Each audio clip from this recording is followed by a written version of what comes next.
Deputy Lois Tucker, and we're talking about some of the things that have occurred in her illustrious career. And Dr. Tucker, before we had our break, we were talking about some of the developments that you've been involved with dealing with the Democratic Party and with American politics.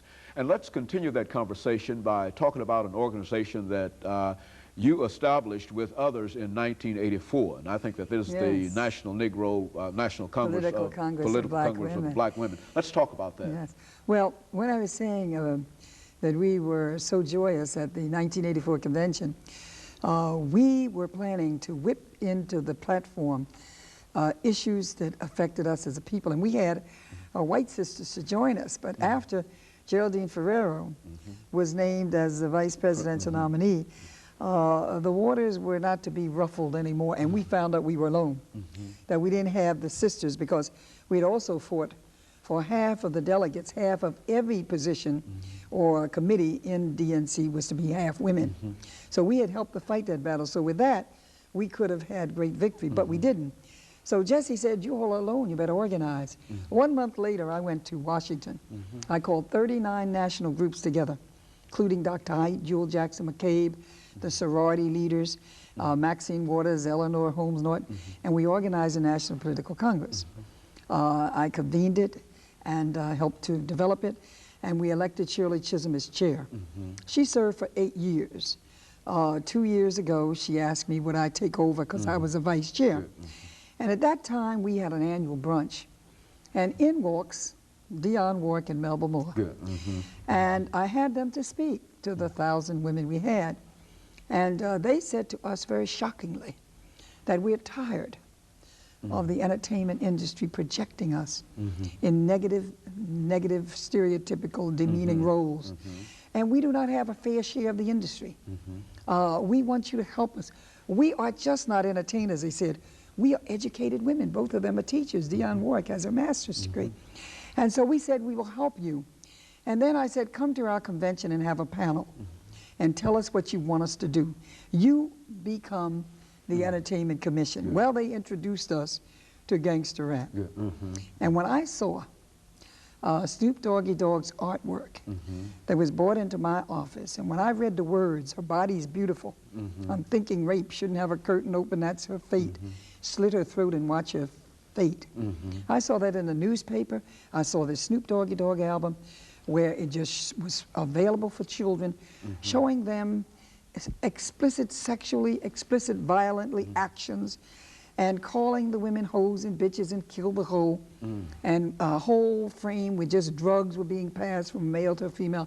I said, if this is sold to children, we march. So Dick Gregory, Joe Madison, Melba Moore, we marched in front of stores in Washington that were selling that to children, and then we went to jail.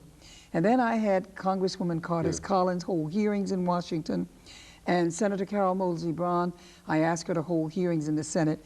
And what came out of those hearings was this. Don Cornelius of Soul Train said that a white kid, a white young artist, would never get a contract to carry that filthy, demeaning, obscene, and vulgar pornographic messages to their children and their community. And then when Motown, the head of Motown, came into the Senate, he said a Jewish kid would never get a contract to carry that demeaning messages and obscene messages to their children. But they both said, but a black artist, black young artist, that's the only way he can get a contract. And that is true, because Michael Jackson, as you know, had one word that was offensive to the Jewish people, and they made him take it out. And so I decided that we would do something about it. I wrote Time Warner because they were the ones that were promoting the album of Snoop Dogg, and that was the one that most of our young children, their minds are so young, they need positive messages, and here they were acting like, being glorified, and it was celebrated that they should be a criminal. A gangster is one who engages in criminal activity. I said, these aren't the messages. They should not be calling black women their mothers and their sisters and their aunties, hoes, bitches, and sluts. That's offensive to us. So if Michael Jackson can be told by the Jewish people, and I applaud them, that this word is offensive to them and make you take it out, then we must do the same. And so that's why I said after Time Warner didn't answer me, I bought some stock. I bought 10 shares of stocks. And I said, what I'll do is when they have their stockholders meeting, I will go. And I did. I spoke for 17 minutes. I had to correct the chairman. And then the one-third of the stockholders.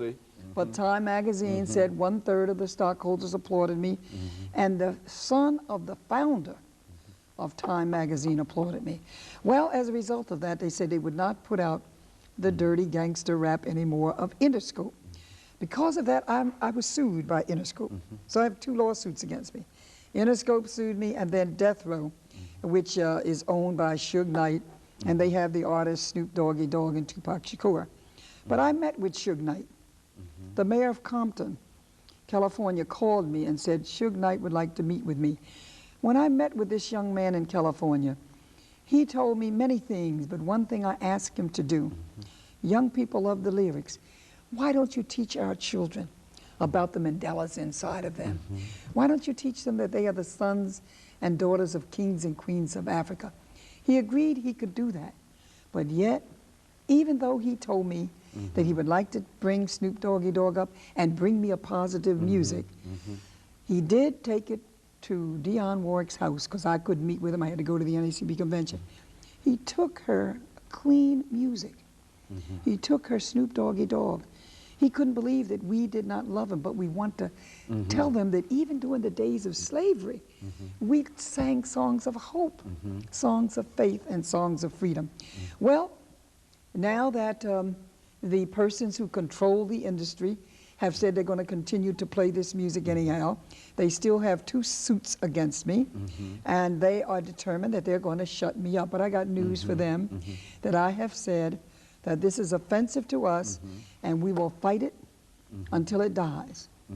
And if I have to die in this cause, I'm willing to do so. You remember Dr. King said, if you don't have anything worth dying for, you don't have anything to live for. And there was something else you wanted me to talk about, and I don't recall what that was, but I want to cover. We've got about 30 seconds before our commercial break here, Dr. Tucker, and after which we'll come back and we'll allow you about 5 or 6 minutes to sort of talk about some of these other things that we wanted to talk about. But more specifically, we wanted you to say something about the Du Bois, yes, I did want to say that. the Thune Du Bois Fund that you all, as well as the NAACP and what is going on with the NAACP. We'll be back with you following this commercial break. Very good. So